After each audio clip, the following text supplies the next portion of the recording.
আমরা ছোট্ট বাচ্চাদেরকে যেভাবে খাবার খাওয়ানোর অভ্যাস তৈরি করছি সেটিও পরবর্তীতে গিয়ে অবেসিটি বা হার্ট ডিজিজ তৈরি করতে পারে যদি আমরা ছোট বয়স থেকেই ডেঞ্জারাস ফুডগুলোকে বেশি করে খাওয়াই। তো সেই কথাটি আপনি বলতে চাইছেন, অর্থাৎ লাইফস্টাইলের সাথে অনেকটা সম্পর্ক রয়েছে। আপনি কিভাবে লাইফস্টাইল গড়ে তোলা উচিত ইয়াং বয়স থেকে, যেহেতু আমরা প্রতিরোধ নিয়ে এই কথা বলছি, আপনি যদি একটু বলেন। ধন্যবাদ।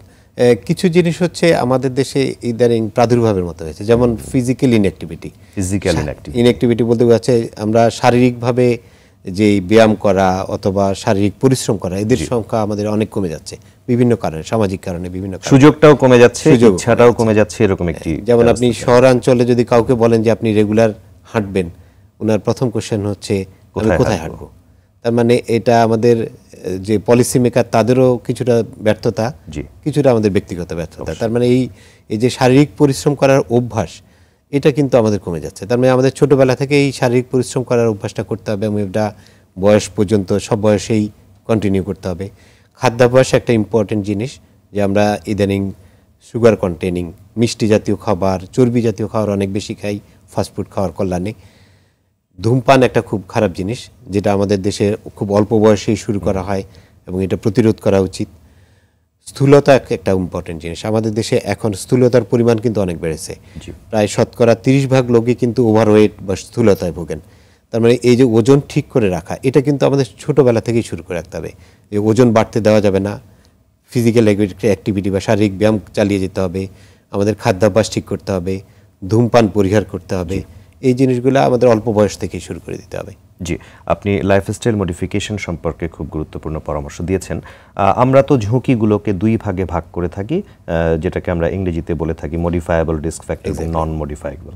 তো যেগুলি আমরা আসলে মডিফাই করতে পারি না, যেগুলি আমরা পরিবর্তন করতে পারি না, তার মধ্যে হচ্ছে একটা আমাদের বংশগত। আমার বাবা মার যদি থাকে হার্ট ডিজিজ, তাহলে আমার হবার সম্ভাবনা বেশি। এরকম আরও অনেকগুলো আছে স্যার, আপনারাই বলে থাকেন। তাহলে যেগুলি আমরা মডিফাই করতে পারবো না, সেই ক্ষেত্রে আমার দায়িত্ব কী, বা সেটা আমি কিভাবে সতর্ক হতে পারি আগের থেকেই? ধন্যবাদ। কিছু ফ্যাক্টরকে আমরা নন মডিফাইড, মানে এটা আপনি চাইলে আপনার কিছু করার নাই। যেমন আপনার বয়স বাড়তে থাকলে হৃদরোগের ঝুঁকি বাড়বে, এটা আপনাকে মেনে নিতেই হবে। জি, তাতে আমার করণীয় কি? আমার করণীয় হচ্ছে, আমার যত বয়স বাড়বে আমি তত বেশি সতর্ক হব, তত বেশি এই রিস্ক ফ্যাক্টরগুলোকে কন্ট্রোল করার জন্য, নিয়ন্ত্রণ করার জন্য চেষ্টা করব। এটা একটা করা যেতে পারে। একটা আমাদের মধ্যে খারাপ, যেটা বললাম প্রথমেই বলেছি, যে অল্প বয়সে আমরা সাধারণত একটু নিয়ম কানুন না মানার প্রবণতা বেশি থাকে, সেটা পরিহার করতে হবে।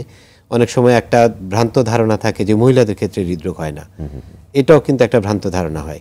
একজন মহিলার যদি অল্প বয়সে ডায়াবেটিস থাকে, উচ্চ রক্তচাপ থাকে, অথবা যে সমস্ত মহিলাদের গর্ভাবস্থায় উচ্চ রক্তচাপ অথবা ডায়াবেটিস দেখা দেয়, তাদের কিন্তু খুব অল্প বয়সেই হার্টের বিভিন্ন রোগ দেখা দিতে পারে।